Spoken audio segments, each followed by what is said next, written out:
We got some tea to spill today. Hey hustlers, welcome back to my channel. If you are new here, my name is Jasmine, aka Jazz Hustles, and I am a 21-year-old Amazon seller. I started selling in the beginning of last year and I'm still going at it. As you guys can tell by today's title, I'm going to be telling you honestly the reasons why I don't resell Nike on Amazon anymore. So this is going to be a good video. If you haven't already, make sure to like it up, subscribe for more, and push that little bell so you're notified whenever I post.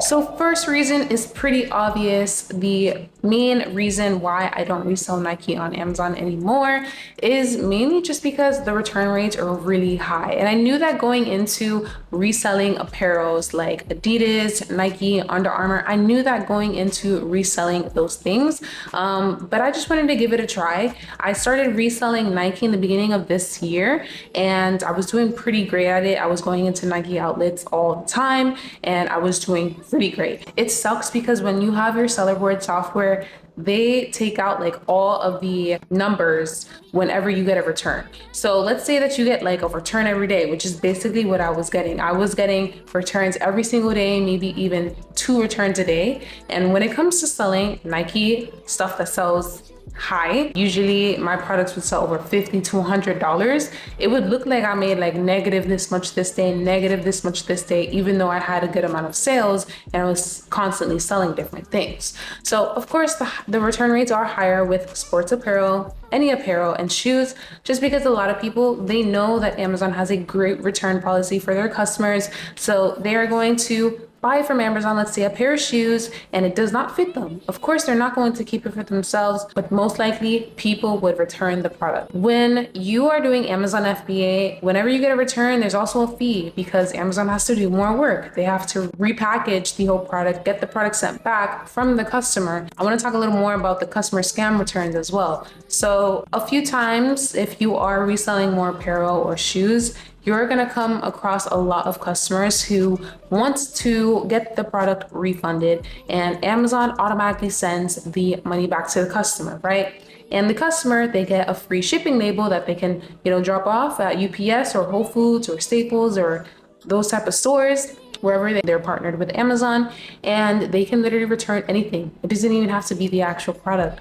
So that's where it hurts the seller, because once Amazon receives the random product, like let's say I shipped out some Nike shoes and I got back some Walmart socks. Once Amazon receives that, they're gonna be like, oh no, this is defective, this is customer damage, and then they're gonna put it in your stranded inventory. So if you don't know how returns usually work, if the return from the customer is perfectly fine, they're just gonna put it in your inventory again so then it can sell for someone else. But if it doesn't match the product that you originally sent out, then they're going to put it Amazon, they're going to put it in your stranded inventory, and you have to get it sent back to you to see what's the problem with it. Sometimes it will give you the reason, customer damage, defective, and then once you get it back, you have to open it up for yourself. You have the little removal order packing slip, and you're gonna see if you got scammed or not. You can go back and forth with Amazon, but it takes forever trying to get reimbursed for that customer scam return. So the first reason is really just the return rates. They're super high and you have to deal with a lot of customer scam returns. So that's my first reason. Now, the second reason is having to deal with violations. Now, it's a little complicated trying to beat an inauthenticity complaint with a in-store receipt. Now, I'm not saying it's not doable. You can definitely get away using an in-store receipt, and that's all I had. I always had in-store receipts just because I was doing a lot of RA.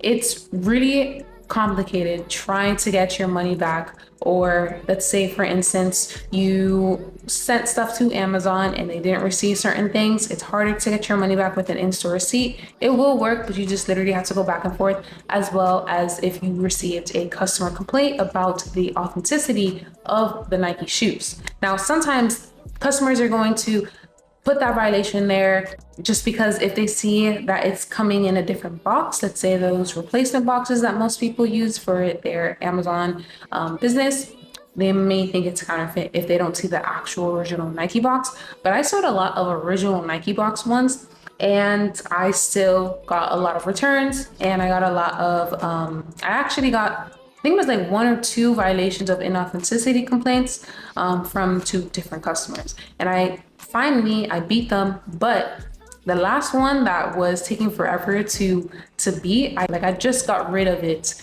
Honestly, like a few months back. But remember, I got this violation way earlier in the year. So it took me forever. Now, when it comes to how to get violation taken off, because you know it's not fake and you're not selling anything fake, then you are gonna have to provide everything that you have, literally everything. You have to try and provide them the in-store receipt, try and make it kind of look like an invoice, I guess you would say. You're not editing much of anything. You just want to make sure it's well lit, crop out whatever it's on. Like let's say you're taking a picture of the in-store receipt on a table, crop out the table, highlight the exact product that you got the violation for, and also provide the card that you use to purchase, also bank statements if you have any. Everything that you have that can support your case, you literally have to provide to them. And you're gonna have to go back and forth just to finally get it taken off of your account. So if you get a violation for Nike, sometimes it might just take you off of that Nike listing, and sometimes it might regate you the whole Nike brand for you in your store. So it's really complicated trying to get, violations taken off of your account when it comes to Nike specifically.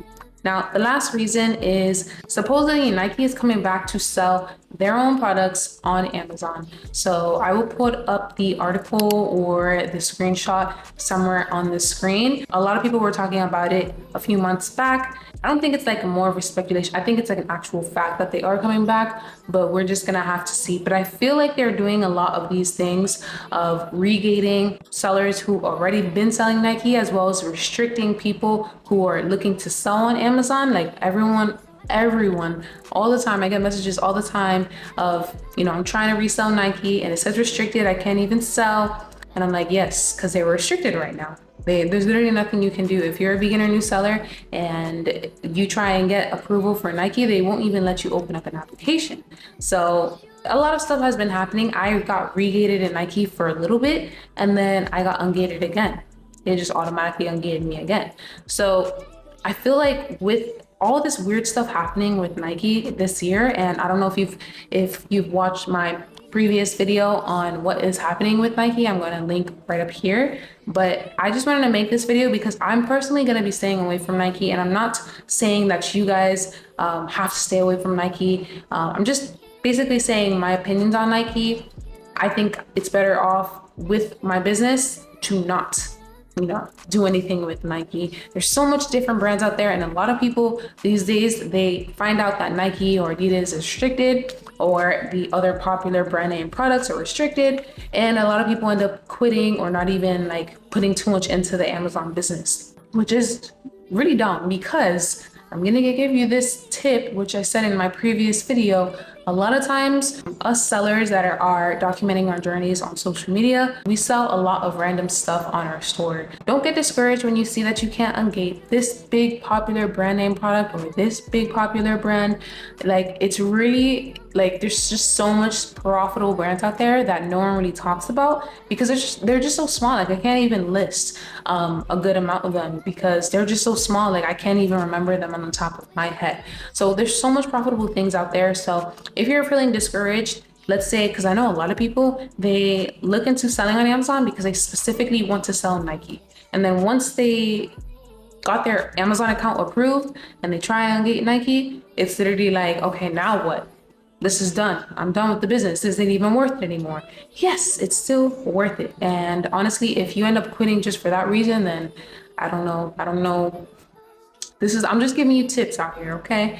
But basically, I just wanted to make this video just to let you guys know that it's not the end of the world, okay? I'm focusing on a lot of different things, especially with quarter 4. We're in quarter 4 now. Me and Javon actually just got a storage unit that I'm gonna be posting on Instagram, documenting my journey on there. I'm doing a mix of a lot of different business models right now, which is probably not ideal, but I'm doing a mix of RA, OA, and wholesale. Crazy. And I know that I should be focusing on only one or maybe 2, But I just feel like with quarter 4, there's just so much ways to make money. And if you haven't started already, you need to start. So yeah, so literally just my day, what my day consisted of today was we went to our distributor, one of our distributors picked up another pallet, right? This is gonna be our second time picking up another pallet. It was a little smaller than the first one. We spent $6K on that pallet. The last pallet was $12,000. So we spent $6K on today's pallet, and we went to another distributor down there, local distributor, and we picked up a few other things. And then we went to the storage unit, and we're going to be dropping off, waiting for my dad because he has like the big truck. So he's going to be dropping off the products, and we just like dropped off a few prepping materials and other things like that. We're going to get ready for our biggest shipment, honestly, because it's going to be pretty big. We have a lot of stuff coming in. I've been doing OA too, so I have some stuff that's actually supposed to be shipped out today and tomorrow. So it's like we're all over the place, but like it's a good thing. You know, it's a good thing. But yeah, and then of course, I always use for my shipments, I always use Boxum whenever I am shipping anything out nowadays, just because with quarter 4, like the shipping takes forever. Like it takes the process of getting your products shipped to Amazon and processed in the warehouse takes so long in quarter 4. Like it's actually like scary. So with Boxum, I use their 2D barcodes, and it literally speeds up the process of the processing phase. So then once Amazon receives my units, it's like automatically checked in. So that's the main reason why I use Boxum. I'll link the Boxum prepping video up here, and then maybe in the future I'll do a more in-depth Boxum tutorial on how to use it, because it's really simple. It's literally so easy. If you want to try it out, use a link down below. And yeah, that's pretty much it. So we're getting ready for one of our biggest shipments. So that's pretty much it with this video. I just wanted to let you guys know about these reasonings on why I don't resell Nike on Amazon anymore. Honestly, I think I have like about 2 or 3 listings with Nike on it on my store now, but you know, I definitely don't want to ever restock on any Nike. Once I get rid of those units, I'm just gonna be done with Nike in general. So that's just my opinion on Nike. Let me know your opinions on Nike. Let me know your opinions on the whole video. And yeah, so thank you guys so much for watching. If you haven't already, make sure to follow my Instagram and my TikTok, where I post those every single day. Also a reminder, I do not have a Telegram. So if you are told to text Jazz Hustles on Telegram, do not, because you're going to get scammed. Also, a lot of people have been getting scammed through WhatsApp as well. Anytime you think you're talking to me, literally just ask for like a quick voice memo. Or a lot of people have been getting scammed out there with all these fake Jazz Hustles accounts. Literally all of my social medias is JASHUSTLES. That's it. No underscore, no period, no nothing. Okay, so yeah, and if you want to start this reselling business before the end of this year, you should definitely look into my complete Amazon FBA guide, which basically gonna give you a step-by-step rundown on the whole business, literally the whole business. It's a great ebook, and people love the ebook. There's a lot of information on there. It's written in more simpler terms so you can understand it, especially if you're not experienced with anything e-commerce, anything Amazon, anything at all. You can actually get it for $31 using Afterpay or Klarna or Affirm, just using the checkout link down below. If you want more guidance after purchasing the ebook, then you can look into my Discord community, where we do group Zoom calls every single week. And I also post 15 to 30 new profitable products every single day. You also have an advantage just because you're going to be in a channel filled with a lot of other sellers, so you can ask your questions along the way. How I see it is most people get the ebook and the Discord, but the Discord is really great. We're actually having a group Zoom call today because I'm shooting this on Thursday. I know I'm all over the place. Like this is coming out Friday and I'm shooting this the day before. And like I have to edit it and everything, but we're good. We're good. It was a busy day, y'all. It was a busy day. And then if you want more guidance and if you want my personal one-on-one help and a mentorship feel, as well as a full course with 15+ hours hours of informational content, as well as lifetime access to my Discord. Plus, you can also throw in an ebook for free.